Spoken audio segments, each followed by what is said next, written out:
Welcome to TFS. I'm not going to waste a lot of time on the intro here. I have some insanely clean, crispy arc shots and ridiculous detailed information about welding cast aluminum.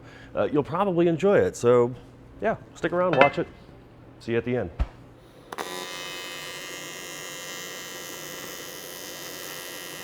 Okay, those of you with a keen eye know this camera angle. It's from Weld Coach, and if you saw the last video, you saw this part. Easter egg, I guess, whatever. So what are we gonna do? We gotta get rid of this hole right here. I mean, it's obviously cracked up and not very good looking, and then we gotta get rid of that hole right there by request. Typically, you could look inside of these and you can say, okay, yeah, that's aluminum or that's magnesium. Usually there's a little stamp inside of there or a casting that says MG. Usually when you don't see that, that means it's aluminum, but we're not just gonna trust it, we're gonna test it. So we're gonna do the smelly test. This is the smelly stuff, white vinegar. Just a little dab will do you because, well, this stuff stinks. Boom, okay. I put in a little too much. Yucky. You know what's worse than it being hot and muggy back here? It's like 110, 112 out today, and the swamp coolers, that guy up there, that thing doesn't work very well over about 110 degrees, which means the smell of this vinegar is exceptionally muggy and nasty. But either way, you see it floating around in there, and it looks like nothing is going on. Right? So by comparison here, this piece I know is magnesium, right?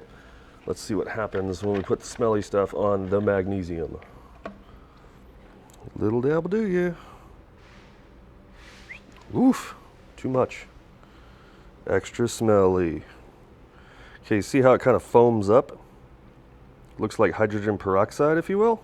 So white vinegar will bubble up on magnesium. It will not bubble up on aluminum. So this is a cast aluminum part. And we're gonna go dump this and clean it off because damn, this stinks. Just a little bit of water, that did the trick right there. We don't want that one, we want the other one. Not that one either. Let's fix that. Where is it? Ah, there it is. That's a bit that's for aluminum. It doesn't clog up as easy. I can still use this one. I don't know if you guys can see this or not, but I can still use this one, but you can't be as aggressive on it. Otherwise it will clog up a little bit. Not hard to unclog though, so that ain't too bad. Okay, so since all of this is damaged, we're basically just gonna cut it out here with this carbide burr tool. Simple. Just get rid of that nice round even hole because then we'll have more meat and more thickness to weld to.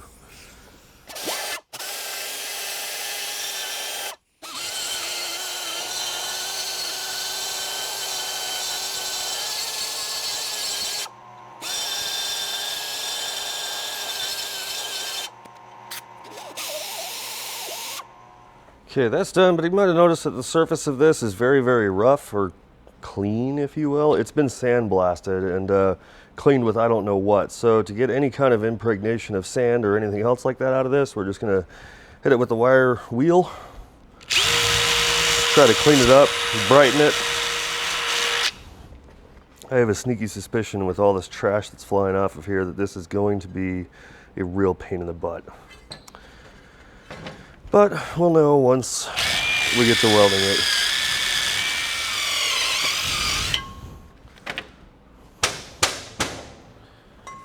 Let's see if we can get a close-up of that. All of that stuff just came off of this part. Could be loose particles of aluminum, could be sand-embedded particles.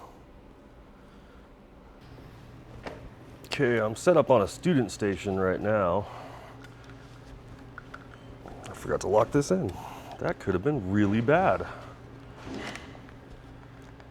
I know that this is going to be a disaster right off the get-go, so we're just going to set the arc shot up and go from there. Okay. So the first pass that we've got to do is what we call the junk pass.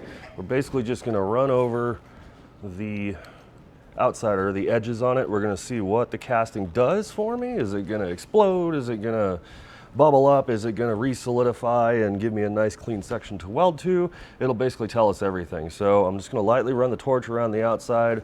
There's 114 amps on the prime weld. I did kick the balance up to like 40%, so it would help with a little bit of cleaning.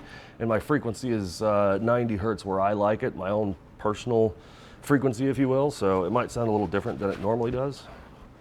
But let's see what this thing gives us.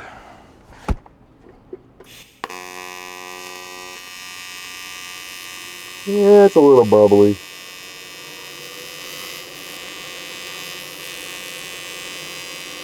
You know, I expected a lot worse. I'm not gonna lie. Oh wait. Yeah, there's quite a bit of traction here. Not terrible. This is definitely not the worst casting I've ever done. If you want to see the worst casting I've ever done, I got a video for that. Check it out after this. It was pretty bad. And now the bubbles are really starting to come through here. I sure hope I'm not in the way. I'm having to chase these out quite a bit here.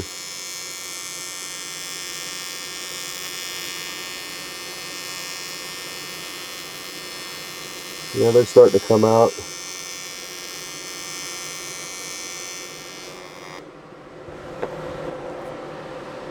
Well, ain't terrible. I think this one, I'm just gonna fill it in with filler. I don't know if I'm gonna cut a slug for it. This one's probably gonna get a slug, for sure. That's gonna take a long time to fill up. I got a feeling this one's gonna be pretty nasty.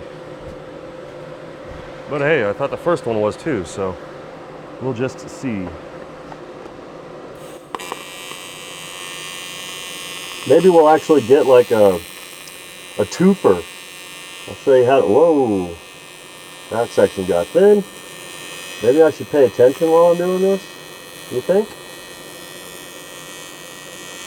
So I'll tell you, I'll show you how to slug one, and I'll do a fill on the other one, because I got a pretty good idea.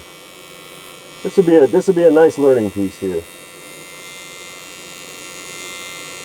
So this isn't too bad. This lower section here, this is going to bite me right here. I think I'll expand it a little bit too. A lot of this power control, you can hear the fluctuation of how much power I give it is all in my foot pedal. So if I need to burn more, I'll step on the pedal more. If I need to burn less, I'll let off the pedal. Kind of like keeping up with traffic. You're not smashing on the gas and you're not smashing on the brake. And if you are one of those people, whew, make sure I'm not riding with you. I'll get motion sick like crazy. You know what, this isn't too bad. So I'm gonna plug the other side first, and then we'll slug this side, and then yeah, you get a twofer here. That ought to work. So I'm not 1,000,000% sure right now how good of a shot this is coming down, but I know that the arc shot's probably gonna be good, and I'm sure that's what you guys really want to see. Got two varieties here, or I got two different sizes of filler. One is this one is 3/32. If I feel like I can't run it without it getting too clumpy, I'll use some 1/16. So what I really want to do is burn around this edge and then just slowly fill it in, fill it in, fill it in, fill it in, and then we'll flip it over, and then I'll burn on the other side to smooth it out. You know, maybe I'll start with the 1/16 just to be safe.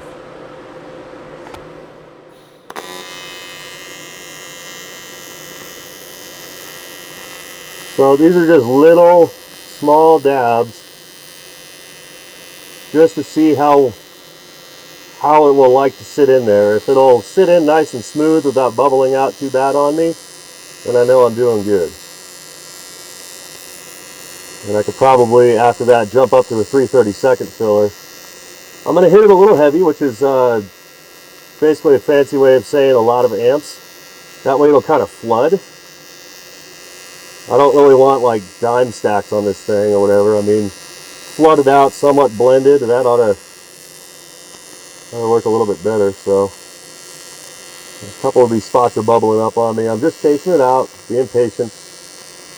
And as soon as the filler takes to it, like in this section right here, as soon as the filler takes without bubbling out on me, and that means I'm usually doing good. I'm pretty much set. So just working my way around this hole little by little.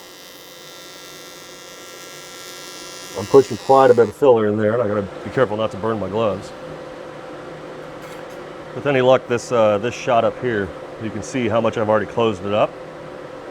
That's a good thing. So we're gonna go in with a 3/32 filler now, because I'll be able to get a really heavy amount of fill inside of there, because I was kind of chasing it out with this, and it worked, but I needed to get pretty heavy in there and fill it all up. So let's try the 3/32. If it works, good. If it doesn't work, well, we'll go back to the 16th and take our time. So as I'm putting it in here, it's kind of solidifying on me pretty quick, like freezing up. It's getting kind of clumpy. It doesn't have a lot of fluidity.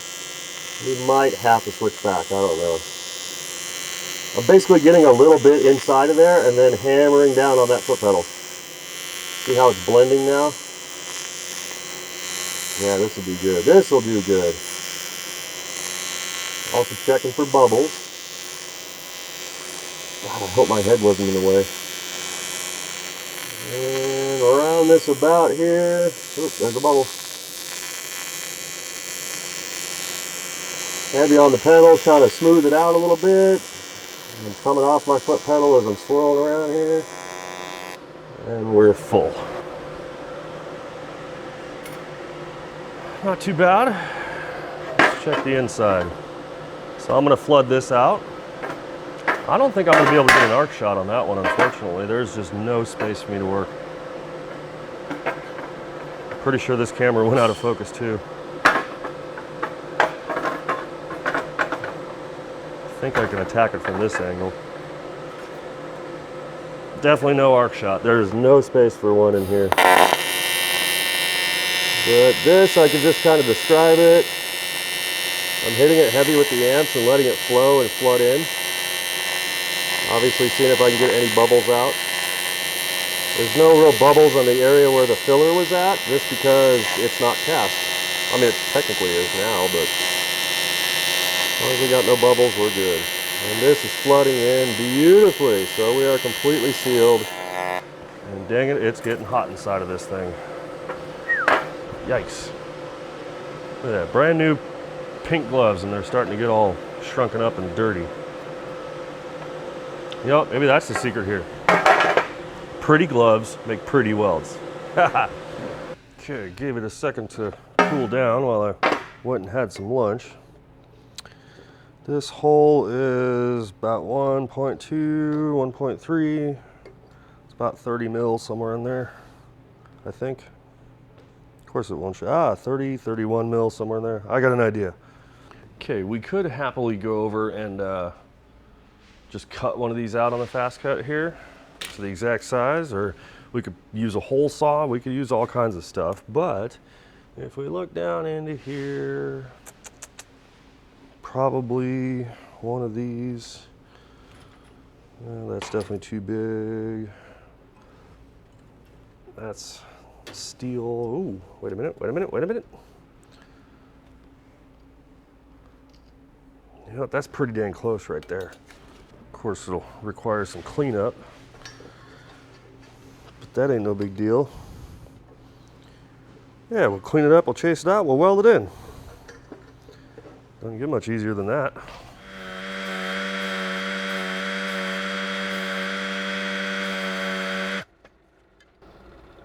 Ta-da!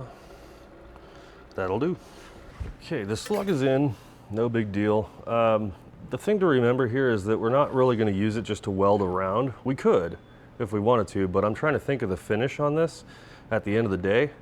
So what I'm going to use it is just a simple backer, so that way we can easily fill this thing up, flood it out, just in case the customer wants to like grind it smooth, shape it, whatever the case is. There'll be plenty of metal in there, so this is just kind of like make it a little bit easier for us to run with. So first pass all the way around, I'm going to weld it in, and then I'm going to basically just do a bunch of stacks, dimes, whatever, back and forth, just to kind of give it the whole shape of the box, and then we'll flip it over and then fill the other side in. I'll start with 1/16. Probably gonna be some trash in here, but can't do much about it.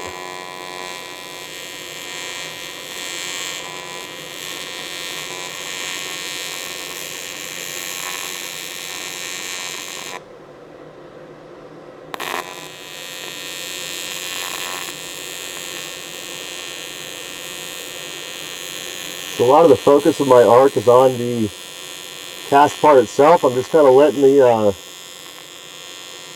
filler just bleed over.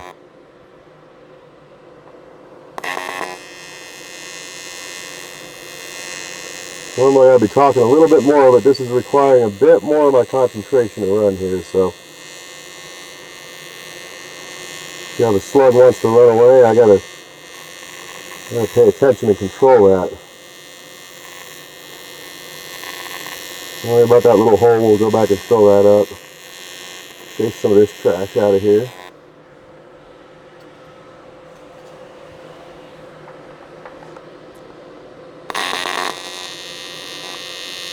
So to control this, it's all in the foot pedal. More power, less power. Let it flood, let it build, let it do its thing. There we go. We'll move down to the bottom here. This is going to be a tricky bit. Again, most of my focus is all on the cast portion, but it too is very, very thin like the slug. So it takes a bit of my concentration here. Boy, oh boy, it is hot in here. So humid out today too. We don't do this stuff in the desert. Okay, I'm going to go back around again, make sure we don't have any bubbles. And I'm going to be ready with the filler just in case we do.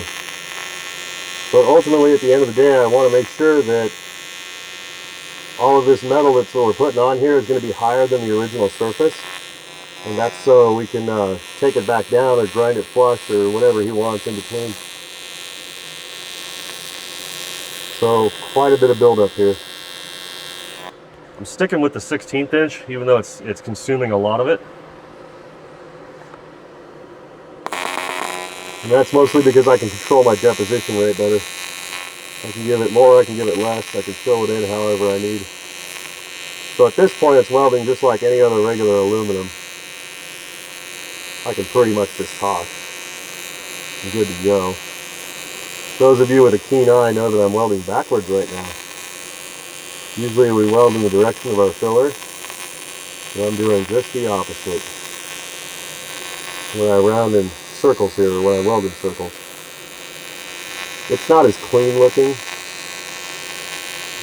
but it's nice to not have to stop and go back around again. And there we go, nice little flower looking bit. Yup. I think the center section needs a little bit more love. It looks a little low.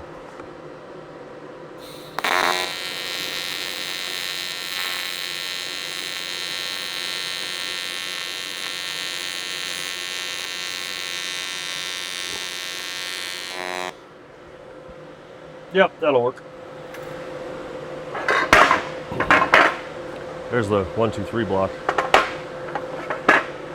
Helps with the heat too.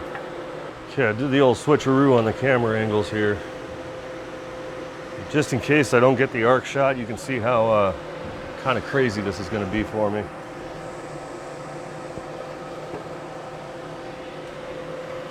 I don't know. Flex the crap out of this torch. Maybe I can get in there. Who knows? Okay, we're going to do the junk pass.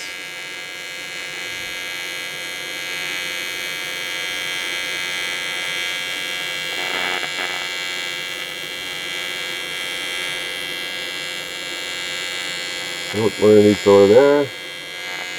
Let me go back up to the top here.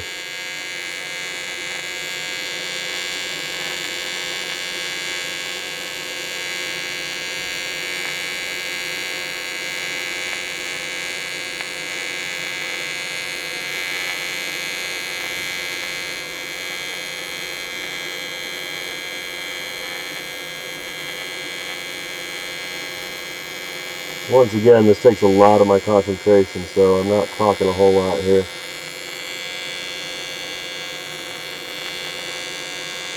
But I am thinking, what if this arc shot works? You just won't know until we look at it afterwards.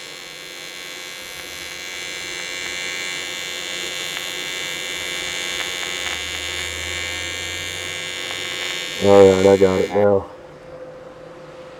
Whew, that was tough. Since I'm here, I'm going to pad this in. Well, it doesn't really need it, but we'll do it just in case. I mean, it certainly isn't hurting anything to have a little bit more filler in there. So this is the 3/32 filler. We'll just weld in some circles, flood it in. Here I have to twist the torch around. That's all in the fingers. Just a little manipulation of it. Yes, my hand is super shaky. This part is hot and my arm is floating, so it makes for a pretty uncomfortable position. Now I'm going to flood. Just go around it.